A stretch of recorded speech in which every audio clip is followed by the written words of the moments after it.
जय हिंद साथियों, आज हम पढ़ेंगे 11th क्लास का केमिस्ट्री पहला यूनिट। इसके पहले वीडियो में जो है ना हमने कवर किया था इसका साइंस क्या होता है, साइंस का हिस्ट्री और क्लासिफिकेशन और उसका डेली लाइफ में यूज जो हो रहा है साइंस का, उसके पुराना वीडियो में हम कवर किया था। आज से हम यहाँ पे 11th क्लास का केमिस्ट्री यूनिट नंबर 1 जिसका है some basic concept of chemistry. सबसे पहले हम देख लेते हैं यूनिट, और सब दूसरा बुक में अगर देखते हैं हम केमिस्ट्री के अलावा फिजिक्स और बायोलॉजी और मैथ में, तो वहाँ पर क्या यूज किया जाता है, चैप्टर। वहाँ चैप्टर रहता है, चैप्टर नंबर 1, चैप्टर नंबर 2, तो वहाँ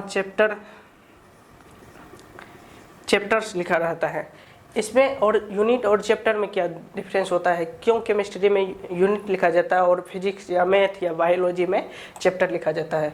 तो यूनिट का मतलब होता है ग्रुप ऑफ चैप्टर, मतलब 2 से ज़्यादा अगर चैप्टर मिला दे ना तो वो हो जाता है यूनिट हो जाता है। और इसका यूनिट चैप्टर जो होता है, चैप्टर ग्रुप ऑफ टॉपिक, कुछ टॉपिक मिला के चैप्टर बनते हैं, कुछ चैप्टर मिला के यूनिट बनते हैं। तो केमिस्ट्री में जो है ना बहुत सारे चैप्टरों को मिला के एक यूनिट पहला बनाया गया है जिसका बेसिक कंसेप्ट ऑफ केमिस्ट्री है। तो हम सबसे पहले हम बेसिक कंसेप्ट ऑफ केमिस्ट्री को स्टार्ट करने से पहले हम इसका एक बार देख लेते हैं केमिस्ट्री क्या है। तो केमिस्ट्री में देखते हैं, अगर साइंस में हम बात करते हैं तो केमिस्ट्री जो है ना विज्ञानों का विज्ञान कहा जाता है केमिस्ट्री को। साइंस या इसे नेचुरल साइंस या फिजिकल साइंस भी कहते हैं, या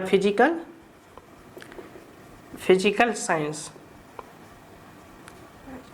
जो कि डील करता है किसका, इसका जो पार्टिकल सब्सटेंस जो है, सब्सटेंस का जो पार्टिकल है उससे डील करता है।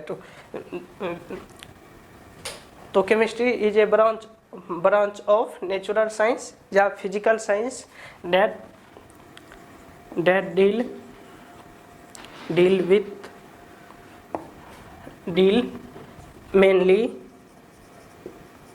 मेनली विथ किससे करता है ये, पार्टिकल ऑफ सब्सटेंस।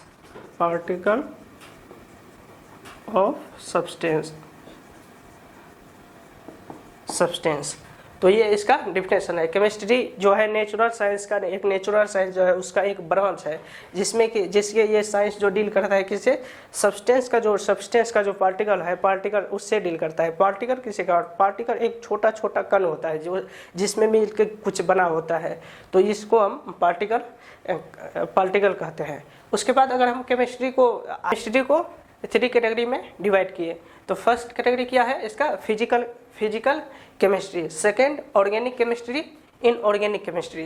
तो फर्स्ट बार देख लेते हैं फिजिकल केमिस्ट्री किसे कहते हैं। फिजिकल केमिस्ट्री इसमें जो है ना हम स्टडी करता है, इसमें बेसिक कंसेप्ट जो केमिस्ट्री में लगा हुआ है, बेसिक कंसेप्ट सब जो है इसमें हम फिजिकल केमिस्ट्री में देखेंगे। और इसमें मैथमेटिक्स जो इसमें अप्लाई किया गया है उसको भी हम इसी में बेसिक में कवर करेंगे, फिजिकल केमिस्ट्री में कवर करेंगे। तो हम देख लेते हैं बेसिक कंसेप्ट इसमें करते हैं। उसके बाद क्या, मैथमेटिक्स का हम स्टडी, इसमें मैथमेटिक्स जो इसमें कुछ उसका फार्मूला आता है उसमें हम फिजिकल केमिस्ट्री में कवर उसको करते हैं। तो इसमें अगर देखेंगे तो मेनली 6 यूनिट इसमें दिया गया है, 6 यूनिट। तो पहला यूनिट का हो जाता है ये basic concept of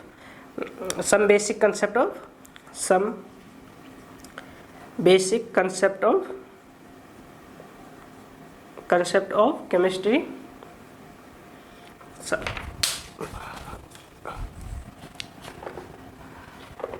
some basic concept of chemistry. दूसरा अगर देखते हैं हम, दूसरा में आ जाता है स्ट्रक्चर ऑफ एटम का जो स्ट्रक्चर होता है वो आता है दूसरा में, स्ट्रक्चर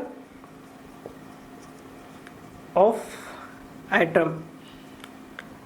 थर्ड में हो जाता है स्टेट ऑफ मैटर का क्या क्या स्टेट है, उस स्टेट को इसमें डिस्क्राइब किया जाता है, स्टेट ऑफ मैटर। अगर फोर्थ में देखें तो हम थर्मोडायनेमिक आता है, फोर्थ में थर्मोडायनेमिक।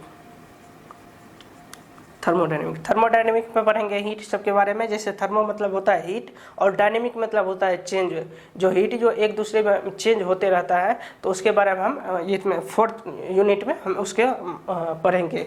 उसके बाद फिफ्थ हम देखें तो फिफ्थ में इक्विलिब्रियम हो जाता है, इक्विलिब्रियम एक में होता है। अगर फिफ्थ में देखिए हम 6th यूनिट में देखो रिडॉक्स होगा, तो 6 में अगर हम देखें तो रिडॉक्स होगा। ये फिजिकल केमिस्ट्री का यूनिट है जिसमें फिजिकल केमिस्ट्री में आता है 11th क्लास का। Some basic concept of chemistry, structure of atom and state of matter, thermodynamic, equilibrium and redox, इसमें आ जाता है बेसिक में। अगर हम ऑर्गेनिक केमिस्ट्री की बात करें, ऑर्गेनिक केमिस्ट्री का इसमें जो है ना स्टडी किसमें किया जाता है, स्टडी किया जाता है ऑर्गेनिक कंपाउंड का। अब ऑर्गेनिक कंपाउंड क्या होता था, स्टडी ऑफ ऑर्गेनिक कंपाउंड। अब ये ऑर्गेनिक कंपाउंड क्या होता है, ये ऑर्गेनिक कंपाउंड क्या होता है, ऑर्गेनिक कंपाउंड या इसको कार्बन या इसी में कार्बन कंपाउंड भी कहते हैं इसे, कार्बन कंपाउंड। एक कंपाउंड मीथेन है तो ये क्या है, कार्बन है, तो ये एक कार्बन कंपाउंड हो गया, इसमें कार्बन है। अगर हम इथेन में देखिए C2H6 इथेन है, इथेन में भी क्या है, कार्बन है। उसके बाद आगे हम जब देखें तो बेंजीन का C6H6, बेंजीन में क्या है, आता है सम बेसिक ऑर्गेनिक। दूसरा में आता है हाइड्रोकार्बन,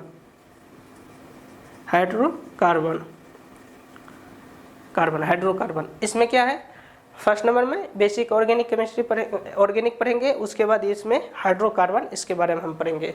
तो क्या स्टडी ऑफ ऑर्गेनिक कंपाउंड क्या होता है, जिसमें कि कार्बन रहता है, इसलिए इसे हम कार्बन कंपाउंड भी कहते हैं। जिसमें ये ऑर्गेनिक कंपाउंड का एक ही पहचान है जिसमें कार्बन प्रत्येक में मिलेगा, बिना कार्बन का ये हो ही नहीं सकता है।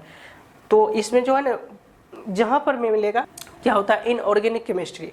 इनऑर्गेनिक में केमिस्ट्री हम देखेंगे तो इसमें स्टडी ऑफ ऑर्गेनिक कंपाउंड, इसमें देखेंगे study of inorganic compound, study of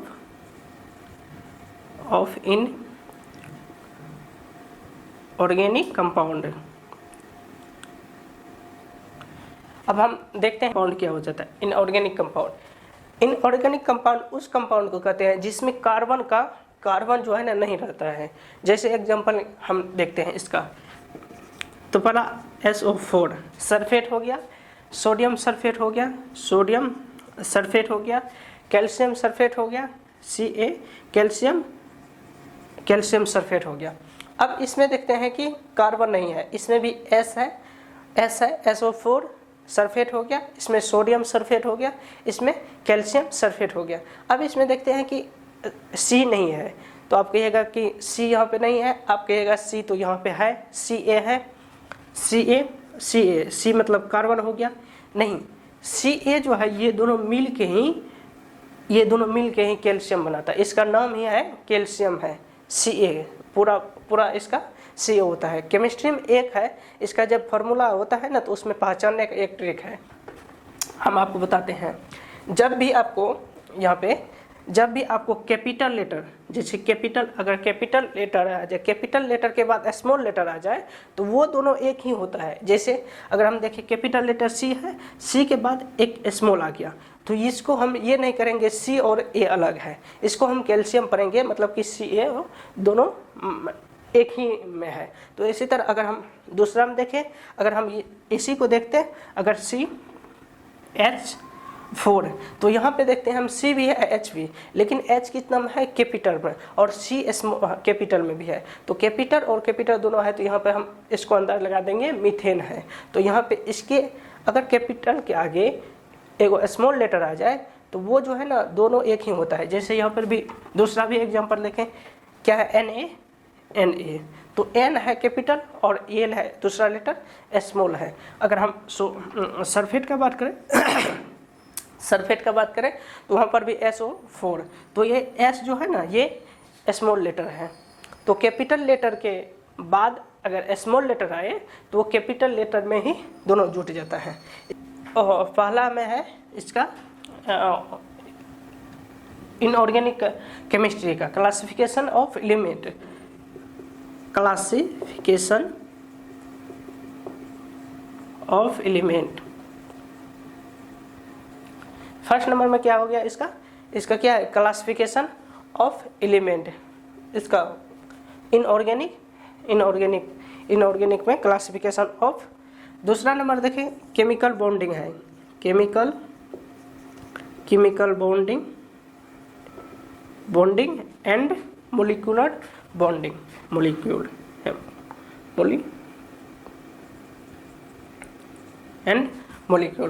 chemical bonding and molecule.